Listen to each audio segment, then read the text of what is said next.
There's a reflex inside you. It fires before logic, before strategy, before wisdom. Someone questions you, accuses you, or misrepresents you, and your body reacts. Your heart speeds up, your mouth opens, your mind rushes to explain. That reflex feels natural, human, reasonable. But that reflex is also the fastest way to give away your power. Because the moment you rush to defend yourself, you silently agree to something dangerous, that they have the right to judge you. Most people never notice this transaction, but it happens every time. Power isn't taken by force alone. It's surrendered emotionally. And today, we're going to dismantle one of the biggest lies society teaches you, that defending yourself makes you look innocent. In reality, it often makes you look weak. This isn't about ego, arrogance, or manipulation. This is about control. And the people who never defend themselves are almost never controlled. Let's be honest. How many times has explaining yourself actually worked? You clarify, but they misunderstand again. You clarify more, and they dig deeper. That's because the goal of an accusation is rarely to find the truth. It's about dominance. When someone attacks your character, they're not asking for information. They're testing your emotional position.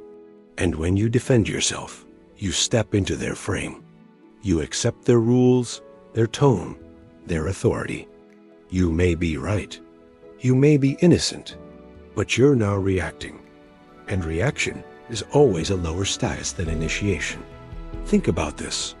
Courts exist because individuals cannot objectively defend themselves. The more you argue your innocence emotionally, the more it feels like a performance. Silence, on the other hand, forces observers to think, and thinking favors the calm. Silence is not emptiness. Silence is pressure. When you say nothing, the mind of your accuser starts filling the space. They replay their own words. They analyze your lack of response.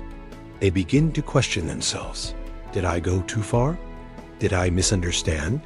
Why doesn't this bother them? Silence removes the emotional feedback loop that most people rely on for validation. They expect a reaction: anger, defensiveness, embarrassment. When you give them nothing, they're left alone with their intent. And intent, when exposed, is uncomfortable. That's why silence feels so powerful. Not because it hides weakness, but because it refuses participation. Strong people are rarely understood in real time. They're often misunderstood first. Why? Because clarity comes later. Authority comes now. The person who constantly explains themselves is trying to be liked. The person who remains composed is being measured. History never remembers who defended themselves best. It remembers who stood still while others lost their composure. You don't need to convince people who are already watching you. Your behavior does the talking. And your behavior never sounds desperate. Picture a room. Conversation is flowing. The energy is shifting. Then someone takes a shot at you. A joke, a comment, a subtle dig. Everyone pauses, waiting.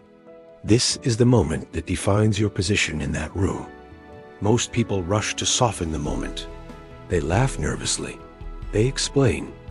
And instantly, the spotlight locks onto them. But silence does something different. Silence shifts the discomfort outward. Now the attacker feels exposed. Now the room is watching them. And all you did was nothing. That's not weakness. That's gravity. Online spaces magnify this dynamic. People provoke for visibility. They accuse for engagement. They bait for a reaction. Defending yourself online rarely clears your name.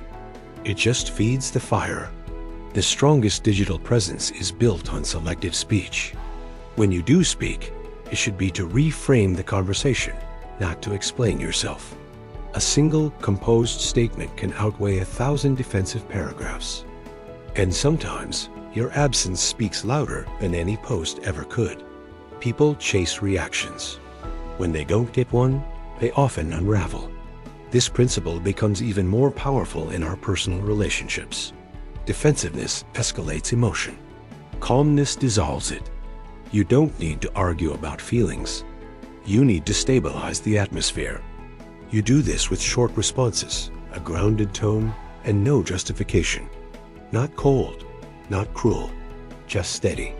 When you don't match someone's emotional spikes, those spikes flatten out. Whoever controls the emotional tempo of a situation ultimately controls the relationship. Now, let's be clear. Not defending yourself doesn't mean accepting disrespect. It means choosing when to speak. Silence is a strategy, not avoidance. You speak when it will actually change the outcome, not when it will soothe your own discomfort. Weakness explains. Strength decides. And decision always outranks reaction. There is a level beyond strength. It's not intimidation or aggression. It's immunity. A state where accusations don't land, where opinions don't stick, and where explanations feel completely unnecessary. You reach it slowly, by resisting the urge to prove yourself, by staying still when tested, and by trusting your presence more than your words. Eventually, people stop challenging you, not because you fought back, but because they learned there is nothing to gain from trying. Never defending yourself doesn't make you invisible. It makes you undeniable, and that is real power. Thanks for watching.